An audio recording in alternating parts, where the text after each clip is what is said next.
आज हम सीखने जा रहे हैं माइक्रोसॉफ्ट वर्ड में फ्लो चार्ट बनाना। फ्लो चार्ट बनाने के लिए हम एमएस वर्ड की इंसर्ट टैब में से शेप टूल को यूज़ करेंगे। फ्लो चार्ट में इस्तेमाल होने वाली तमाम तरह की शेप एमएस वर्ड की इंसर्ट टैब में से जो शेप टूल है उसके अंदर वो तमाम शेप्स मौजूद हैं जिनकी मदद से हम एक अच्छा फ्लो चार्ट बना सकते हैं। हम जस्ट वहाँ से वो शेप इंसर्ट करेंगे, उन्हें अपने तरीके से ऑर्गेनाइज करेंगे और किसी तरह का भी फ्लो चार्ट हम एमएस वर्ड में बना सकते हैं। अस्सलाम वालेकुम नाजरीन, my name is Fateh Mohammad, you watching basic computer skill, so let's get started. तो जैसा कि मैंने बताया कि फ़्लो चार्ट बनाने के लिए हम शेप टूल का यूज़ करेंगे और शेप टूल इंसर्ट टैब में है। इंसर्ट टैब में आ जाते हैं शेप्स टूल में और यहाँ पर मुख्तलिफ शेप्स के अलग अलग ग्रुप बने हुए हैं। फ़्लो चार्ट में इस्तेमाल होने वाली तमाम तरह की शेप्स इस ग्रुप में मौजूद हैं। इस ग्रुप का नाम ही फ़्लो चार्ट है। अब सबसे पहले हमें फ़्लो चार्ट में जो कि स्टार्ट का सिंबल इंसर्ट करना होता है, तो यहाँ से हम स्टार्ट की शेप एक पिक करेंगे और यहाँ पर इसे ड्रा कर देते हैं। इसका जो डिज़ाइन है वो मैं सिंपल सा रखना चाहता हूँ। यहाँ से हम ब्लैक एंड वाइट ही बनाएंगे कुछ इस तरह का, तो ये ठीक है। अब इसका साइज़ हम थोड़ा सा कम करते हैं ताकि हम यहाँ पर फ़्लो चार्ट जो हमारा है वो कंप्लीट हो सके। सबसे पहली शेप हमने इंसर्ट कर ली। अब हमारे पास जो न्यू टैब आ गई है शेप फॉर्मेट, यहाँ पर ही अब हमारे पास ये शेप टूल भी है। इधर से ही हम नेक्स्ट शेप पिक करके यहाँ पर इंसर्ट करते जाएंगे और फ़्लो चार्ट को कंप्लीट कर लेंगे। नेक्स्ट मैं यहाँ पर जो शेप इंसर्ट करना चाहता हूँ वो ये वाली है, जहाँ पर हम इसमें डाटा या इनपुट वगैरह इंटर कर सकते हैं। कुछ यहाँ पर इस तरह से ड्रा करते हैं और इसका भी जो डिज़ाइन है वो हम यहाँ पर ये ब्लैक एंड वाइट यूज़ करते हैं। नेक्स्ट जो मैं यहाँ पर शेप इंसर्ट करना चाहता हूँ वो डायमंड है। यहाँ पर डायरेक्ट हमारे पास मौजूद है, ये डिसीजन के लिए यूज़ होती है। यहाँ पर इसको भी इंसर्ट करते हैं और इसका भी जो डिज़ाइन है वो ब्लैक एंड वाइट कर देते हैं। अब इनको हम यहाँ से कुछ तरतीब साथ साथ देंगे या फिर एंड पर भी हम इन्हें ऑर्गेनाइज कर सकते हैं। अब नेक्स्ट मुझे एक और यहाँ पर डायमंड शेप चाहिए, तो इसी को मैं कॉपी करूँगा। यहाँ पर कंट्रोल सी और कंट्रोल वी जो की है इसको यूज़ करके हम इसे कॉपी करेंगे और दो और मुझे यहाँ पर ये इनपुट वाली चाहिए, इनको भी हम इसी तरह से 2 दफ़ा कॉपी पेस्ट करेंगे और यहाँ पर हम इनको यूज़ कर सकते हैं। नेक्स्ट फिर इनका जो साइज़ है वो और भी कम करना होगा क्योंकि ये यहाँ पर कुछ सही तरतीब में नहीं है। इसके अलावा मुझे यहाँ पर एक चाहिए ये सर्कल जो कनेक्टर कहलाता है, कनेक्ट करता है मुख्तलिफ। अगर हम इसको शिफ्ट के साथ इंसर्ट करें तो ये फिक्स सर्कल हमें मिलेगा कनेक्टर। इसको हम यहाँ पर इंसर्ट करते हैं। इसके अलावा यहाँ तक आई थिंक अब ठीक है। अब इन जितनी भी शेप्स हैं इनको आपस में कनेक्ट करने के लिए हम इसमें एरो को यूज़ करते हैं। सबसे पहले तो मैं इन शेप्स को एक दफ़ा इनका साइज़ जो है वो चेंज करता हूँ। तमाम शेप्स का एक ही बार अगर आप साइज़ चेंज करना चाहते हैं तो इन सब को हम सेलेक्ट करेंगे। ये एक पर मैंने क्लिक किया, शिफ्ट की होल्ड रखेंगे और इन तमाम शेप्स को हम इस तरह से सेलेक्ट करते हैं और अब इनका साइज़ हम कुछ चेंज कर देते हैं। जैसे यहाँ से हम कुछ इतना जो है वो साइज़ हम इनका कर देते हैं। अब इन्हें यहाँ पर कुछ तरतीब देने की कोशिश करते हैं। जैसे ये यहाँ पर है और इधर से इन्हें आपस में मुझे कनेक्ट करना है, तो इनको मैं पहले आपस में कनेक्ट करवा देता हूँ। ये इन दोनों की तरतीब जो है वो नीचे से अलाइन एक जैसा होना चाहिए, तो शेप फॉर्मेट में से हम यहाँ से अलाइनमेंट के ऑप्शन को यूज़ करते हुए इन्हें अलाइन कर लेते हैं। ये ऑलरेडी ठीक है, अलाइन इसमें सही है। नेक्स्ट अब एरो को हम यूज़ करते हैं जो इनको आपस में कनेक्ट करें। यहाँ से हम एक एरो कुछ इंसर्ट करते हैं, शिफ्ट की को होल्ड रख के हम यहाँ पर स्ट्रेट एरो बनाएंगे और एक मुझे यहाँ पर लाइन चाहिए, कुछ इतनी सी लेंथ इसकी, और इसको भी यहाँ पर सही कर लेते हैं। अब नेक्स्ट इसको थोड़ा जूम करके हम काम करते हैं तो ज़्यादा हम बेहतर तरीके से कर सकते हैं। इसकी जो थिकनेस है लाइन की भी और एरो की भी जो है थिकनेस, इसको हम थोड़ा बढ़ा देते हैं ताकि काम करना थोड़ा आसान हो। अब यहाँ पर हम इन शेप्स को इंसर्ट आगे मुख्तलिफ जगहों पर जहाँ जहाँ यूज़ करना है उधर यूज़ करते हैं ताकि इन्हें हम यूज़ कर सकें प्रॉपर तरीके से। इसको हम यहाँ पर कनेक्ट करवाते हैं और भी अगर हम इसे जूम कर लें तो हम ज़्यादा अच्छे तरीके से इसमें काम करवा सकते हैं। पिक करते हैं इससे और यहाँ पर इसी की एक कॉपी मुझे चाहिए कंट्रोल सी और कंट्रोल वी को यूज़ करके, और इस साइड पर ये इंसर्ट करवानी है।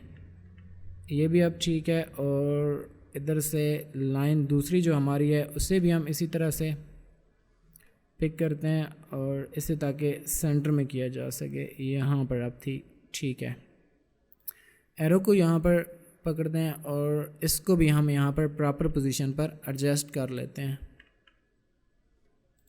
और यहाँ पर ठीक है, अभी यहाँ पर ऑलमोस्ट ठीक है। इसी की एक कॉपी लेते हैं कंट्रोल सी और कंट्रोल वी से, और इस साइड पर भी हमें एक चूँकि चाहिए कॉपी, तो इधर भी हम इसको इंसर्ट करवा देते हैं। ठीक हो गया यहाँ तक ऑलमोस्ट। अब एक बार जूम हम इसमें कम करते हैं और ये हमारा जो फ़्लो चार्ट है वो यहाँ तक कंप्लीट हो गया। अब इसको हम इसी तरह से यहाँ पर सेंटर में करते हैं, और अगर हो सके तो व्यू की टैब में से अगर हम ग्रिड लाइंस को शो करवा लें तो यहाँ से हम कुछ इसकी तरतीब जो है उसको ज़्यादा बेहतर तरीके से कर सकते हैं, यानी ताकि ये सेंटर में यहाँ पर सही तरह से आ सके। अब नेक्स्ट हमें इसी तरह से लाइन भी चाहिए और एरो भी चाहिए जो कि इस कनेक्टर के साथ इन्हें आपस में कनेक्ट रखें। तो उसके लिए अब यहाँ से ठीक है, ये वाला यहाँ से ऑलमोस्ट ठीक है, इसको थोड़ा सा इस साइड पर कंट्रोल के साथ करेंगे तो ज़्यादा हम बेहतर तरीके से इसको ड्रैग करवा सकते हैं। अब नेक्स्ट हमें यहाँ से एक और लाइन चाहिए जो इधर आकर इसके साथ इसको कनेक्ट करवाए, तो एक एरो भी हमें चाहिए। इसी की हम यहाँ से कंट्रोल सी और कंट्रोल वी से कॉपी पेस्ट लेते हैं। एक ही हम यहाँ पर इसको कॉपी करते हैं एक दफ़े, और यहाँ से हम इसको रोटेट करवा देते हैं। साथ शिफ्ट की को होल्ड रखिएगा ताकि रोटेट करवाना जो है वो आसान हो। और ये यहाँ पर ठीक है, अब इसके साथ कनेक्टेड है। इसकी जो लेंथ है उसको थोड़ा सा हम बढ़ा देते हैं ताकि यहाँ से भी ये तकरीबन इसके सेंटर में से आ सके। नेक्स्ट इसी एरो को हम एक बार और कॉपी पेस्ट करवाते हैं कंट्रोल सी और कंट्रोल वी से, और शेप फॉर्मेट में से इसको एक दफ़ा हम फ्लिप करवा देते हैं। जब हम इसे फ्लिप करवाएंगे तो हमारे पास इसकी डायरेक्शन जो एरो की होगी वो चेंज हो जाएगी, और ये हम इस साइड पर इसको मूव करवा लेते हैं। अब दोनों हमारे पास चूँकि ये शेप्स हैं, इनको आपस में अगर ग्रुप करवाते जाएं तो वो भी काफ़ी सही रहेगा। इन्हें एक साथ चूँकि मूव करना जो है वो ग्रुप में होंगे तो आसान होगा। नेक्स्ट अब लाइन हमें इसी तरह से चाहिए जो यहाँ से इनको आपस में कनेक्ट रखे, और लाइन भी अगर सेंटर में हो तो ज़्यादा बेटर होगा। यहाँ से जो हमारे पास लाइन है इसी को एक दफ़ा कॉपी पेस्ट करते हैं और इसी को हम यहाँ से उठाकर इधर नीचे वर्टिकल में इसको कर देते हैं। पिक करते हैं, रोटेट में जाते हैं और इसे 90 के एंगल पर हम रोटेट करवा देते हैं। और ठीक है, इससे हमें थोड़ा सा कंट्रोल के साथ अगर मूव करवाएंगे तो वो प्रॉपर सही तरीके से मूव कर सकती है लाइन। और भी जूम करके कर लें तो ज़्यादा बेटर होगा।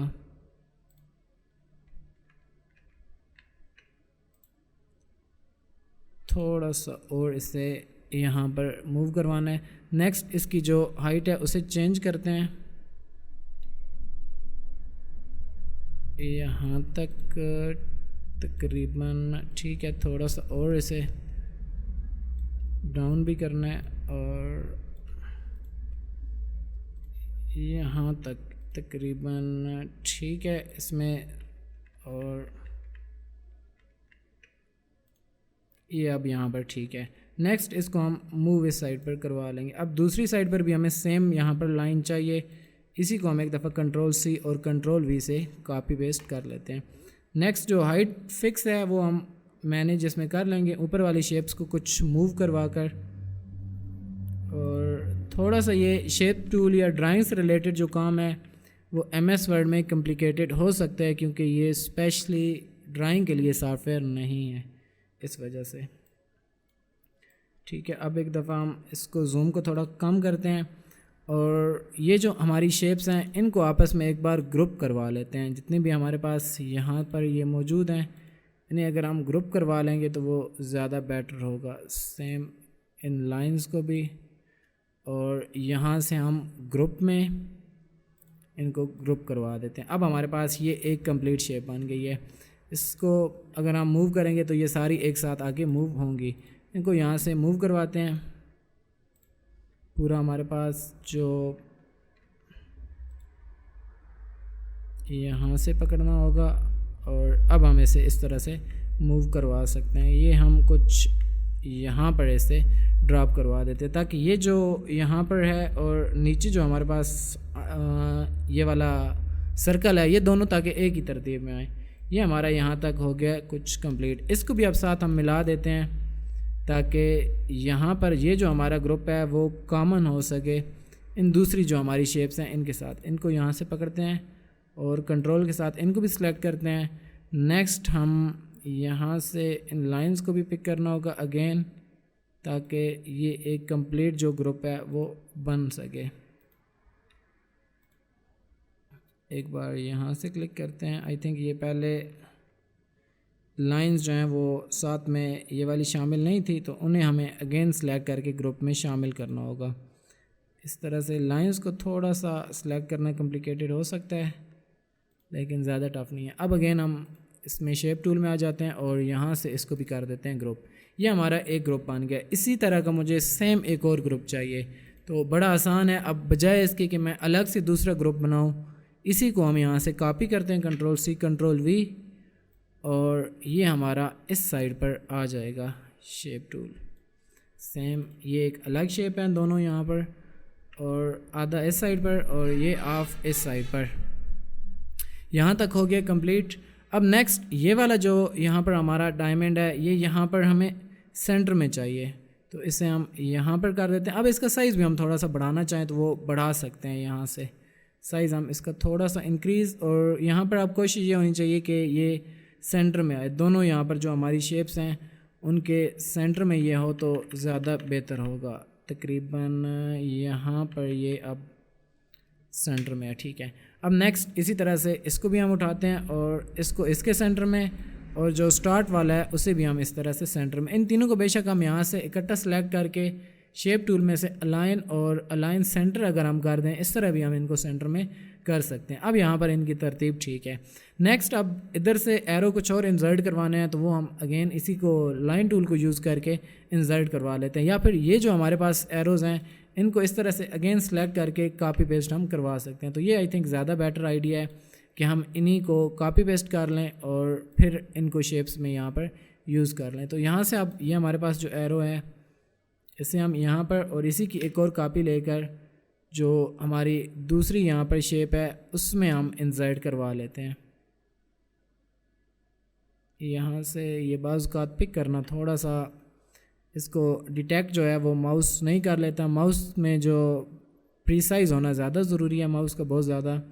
तो ये है कि जूम करके हम इसे कुछ कर सकते हैं। इस तरह से चेक करते हैं एक बार। अब इसे पिक किया जा सकता है, लेकिन ये थोड़ा सा कर रहा था यहाँ पर प्रॉब्लम। यहाँ पर इसे ड्रा करते हैं और कंट्रोल और एरो की को यूज़ करके इसे प्रॉपर लोकेशन पर हम इस तरह से मूव करवा देते हैं यहाँ पर। अब ये ठीक है। सेम काम हम इधर इसके साथ भी एक बार कर लेते हैं। इसको भी हम अगर कंट्रोल और एरो की मदद से अलाइन करें तो वो ज़्यादा बेटर होगा कुछ यहाँ पर। ये अब ठीक है। नेक्स्ट लाइन जो हमें चाहिए, तो वो भी लाइंस भी हम इधर से ही पिक करके इसको कॉपी पेस्ट करवा सकते हैं। कंट्रोल सी कंट्रोल वी, एक यहाँ पर कॉपी पेस्ट करवाएंगे और दूसरी फिर उसी को यूज़ कर लेंगे। अगेन यहाँ पर थोड़ा सा इसको पिक करना कॉम्प्लिकेटेड हो सकता है। यहाँ से इसकी जो लेंथ है वो बढ़ाएंगे, कंट्रोल सी कंट्रोल वी, और इस लाइंस को हम इधर मूव करवा लेते हैं। एरो की से मूव करवाना ज़्यादा बेटर है एज़ कंपेयर टू माउस से। और ये भी यहाँ पर इस ग्रिड लाइंस के टॉप में आ जाएगी। नेक्स्ट एरो जो हमारे हैं इनकी लेंथ हमें थोड़ी सी बढ़ानी होगी। यहाँ से सेम काम इस एरो के साथ भी अगेन हम सेलेक्ट करते हैं और यहाँ तक ठीक है। नेक्स्ट अब यहाँ पर थोड़ा सा इनकी अलाइनमेंट में इशू है, जिसकी वजह से ये वाला जो हमारा ग्रुप है वो थोड़ा सा अरेंज सही नहीं हो। तो इसको हम इस तरह से कुछ मूव करवा कर लेते हैं। अब अगर हम देखें तो ठीक है, अब यहाँ पर ये दोनों सही आ रहे हैं, और थोड़ा सा इसको हम ऊपर अगर मूव करवा लें तो ये प्रॉपर लोकेशन पर आ जाएंगे। यहाँ तक हो गया हमारा कंप्लीट फ्लो चार्ट। अब नेक्स्ट जो हमें शेप्स और इसमें इंसर्ट करवानी है वो भी हम इसी तरह से इंसर्ट करवाते हैं। एरो को हम करते हैं copy paste, control C control V, और कीबोर्ड से एरोज़ की को ही यूज़ करके इसको एक जगह से दूसरी जगह मूव करवाते हैं। और यहाँ पर हमें बिल्कुल सेंटर में चाहिए, और इसका साइज़ जो है वो हमें कुछ डाउन करना है, तकरीबन शिफ्ट की को साथ अगर हम होल्ड रख के करें तो वो ज़्यादा बेटर होगा। शिफ्ट की साथ प्रेस करते हैं और लेकिन फिर भी इसमें कुछ ना कुछ जो है वो चेंज हो जाती है, इसकी जो स्ट्रेटनेस है। अब यहाँ पर ये ठीक है। इसी की एक और copy control C control V, और यहाँ पर अब इसी जो हमारी यहाँ पर ये तरतीब आ रही थी, यहाँ पर ही हम इसमें इंसर्ट करवा लेते हैं और यहाँ तक कंप्लीट हो गया। अब इसको ज़रा जूम आउट करके देखते हैं। फ़्लो चार्ट हमारा यहाँ तक हो गया है कंप्लीट। बेशक अब ग्रिड लाइंस को हम ऑफ भी करवा दें तो यहाँ तक देख सकते हैं कि हमारा फ़्लो चार्ट कंप्लीट हो गया है। अब नेक्स्ट इसमें हमें कुछ और भी स्टेप्स चाहिए तो वो भी हम इसमें कंप्लीट कर लेते हैं। अगेन हमें यहाँ पर एक इसी तरह का जो कनेक्टर है वो चाहिए, कंट्रोल सी कंट्रोल वी से कॉपी पेस्ट, और उससे हम यहाँ पर इंसर्ट करवा लेते हैं ताकि इसके सेंटर में आए। यहाँ पर ये जो हमारा ऊपर डायमंड है ओवरऑल हमारा फिर यहाँ पर सेंटर अलाइन जो है वो बन जाएगा। नेक्स्ट अब यहाँ से एरोज़ हमें चाहिए तो वो एरोज़ हम यहाँ से यूज़ कर सकते हैं। अगर इन्हीं को हम कॉपी करें यहाँ से इसको और साथ कंट्रोल को या शिफ्ट को हम प्रेस करके दोनों को सिलेक्ट कर सकते हैं, कंट्रोल सी और कंट्रोल वी से हम इसको कॉपी पेस्ट कर सकते हैं। कॉपी पेस्ट हुए हैं, अब बहुत ज़्यादा नीचे हो गए हैं कॉपी पेस्ट, तो इन्हें हम यहाँ पर ग्रुप बना लेते हैं। पहले ग्रुप बना लेंगे तो ज़्यादा बेहतर होगा। ग्रुप में जाकर ग्रुप, और अब हम इनका साइज़ जो है वो चेंज कर देते हैं, बढ़ा देते हैं ताकि ये हमारे प्रॉपर लोकेशन पर आ सकें। यहाँ पर अब ठीक है। अब नेक्स्ट इसको अगर हम थोड़ा सा मूव करना चाहते हैं तो वो मूव भी हो सकता है यहाँ से ही, और ऊपर भी इसे थोड़ा सा मूव करवाना है। अब यहाँ पर ठीक है, लोकेशन इसकी सही है, लेकिन ये एरो जो है हमारा इसकी हाइट थोड़ी सी लेंथ जो है इसकी वो कुछ कम होनी चाहिए। यहाँ पर कंट्रोल जेड, अगेन मैं इसको करता हूँ शिफ्ट के साथ ताकि इसमें किसी तरह का कोई प्रॉब्लम ना आए। अब हमारे पास ये ठीक आ गया। अब इसी को एक दफ़ा कंट्रोल सी कंट्रोल वी से कॉपी पेस्ट, ये टेक्निक याद रखनी है। यानी अब दोनों साइड पर अगर एक जैसे सिंबल यूज़ हो रहे हैं तो हम कॉपी पेस्ट अगर करेंगे तो वो ज़्यादा बेटर है। जैसे ये साइड हमने एक बनाई है और दूसरी कॉपी पेस्ट, इसी तरह ये एरो हम एक इंसर्ट करवाते हैं और दूसरे को कॉपी पेस्ट। डायरेक्शन इसकी चेंज करना कोई मुश्किल नहीं है। अब रोटेट में आए यहाँ से और इसको फ्लिप करवा दें। फ्लिप करवाएंगे तो हम इसको जिस तरह से भी रखना चाहें रख सकते हैं। देखें अब ये यहाँ से एक चीज़ हमें मिल रही है कि हमारा जो है वो बिल्कुल अलाइन जो है वो सेंटर नहीं है, बल्कि लेंथ में भी हमें यहाँ पर डिफरेंस मिल रहा है। तो इसको हम यहाँ पर कुछ कवर कर लेते हैं। एक जूम करके हम देख लेते हैं कि नीचे से यहाँ से ये अगर एक तरतीब में है तो इधर से हम इसको बढ़ा सकते हैं। इसको बढ़ाना कोई मुश्किल नहीं है, और इसको हम थोड़ा सा इस साइड पर करते हैं और इसका साइज़ थोड़ा सा बेशक छोटा भी हो सकता है, तो उस तरह करके हम इसको कर सकते हैं, कुछ ज़्यादा बेहतर फॉर्म में बना सकते हैं। ये हमारा यहाँ तक कंप्लीट हो चुका है फ्लो चार्ट। अब नेक्स्ट यहाँ पर हमें एंड का और यहाँ पर एक एरो चाहिए, कंट्रोल सी कंट्रोल वी जो हमारे पास ऊपर ही मौजूद हैं, उन्हीं को हम यहाँ पर इंसर्ट करते हैं और यहाँ पर हम इसको लगाएंगे। नेक्स्ट जो हमारा एरो है इसको हम यहाँ से मूव करवाते हैं और कनेक्टर से हम इसको यहाँ पर एंड की तरफ मूव करवा लेते हैं, और इसको भी हम कुछ अगेन ड्रैग करवाना होगा और यहाँ तक ये हमारा कंप्लीट हो चुका है। एक दफ़ा जूम आउट करते हैं और ये हम देख सकते हैं हमारा फ़्लो चार्ट यहाँ तक कंप्लीट हो चुका है। अब नेक्स्ट इसके अंदर जो कुछ टाइप करना है वो हम साथ साथ टाइप कर लेते हैं। फॉर एग्ज़ाम्पल सबसे जो पहला सिंबल है इसमें हम यहाँ पर टाइप करते हैं स्टार्ट।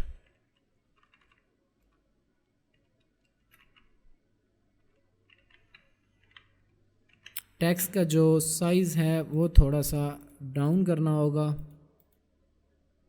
या फिर यहाँ से लाइन स्पेसिंग जो है वो हम ख़त्म कर देंगे तब भी ये हो सकता है। यहाँ से नो स्पेस करेंगे उससे भी कुछ इशू सॉल्व हो सकते हैं। बहरहाल यहाँ से इसके लाइन स्पेसिंग जो है उसी को ख़त्म करते हैं।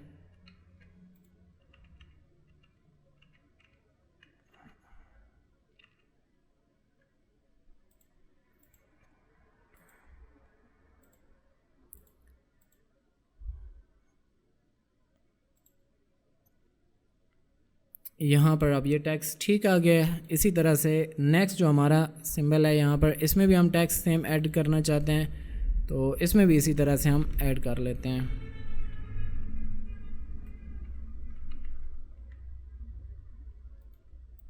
सेम नेक्स्ट यहाँ पर हम इसमें इंटर करना चाहते हैं, तो वो भी इसी तरह से पहली कंडीशन यहाँ से चेक होगी और यहाँ पर अगेन हमें इसे सिलेक्ट करना होगा और ऐड टेक्स्ट में से यहाँ से हम इसमें भी इंसर्ट कर लेते हैं। अब इसमें थोड़ा सा टेक्स्ट का जो साइज़ है वो हमें छोटा करना होगा 9। सेम जो है वो इसमें हम करते हैं और यहाँ पर इसके अंदर कंट्रोल V कर देते हैं और इसमें जो चेंज करना है वो हम यहाँ से ही चेंज कर सकते हैं।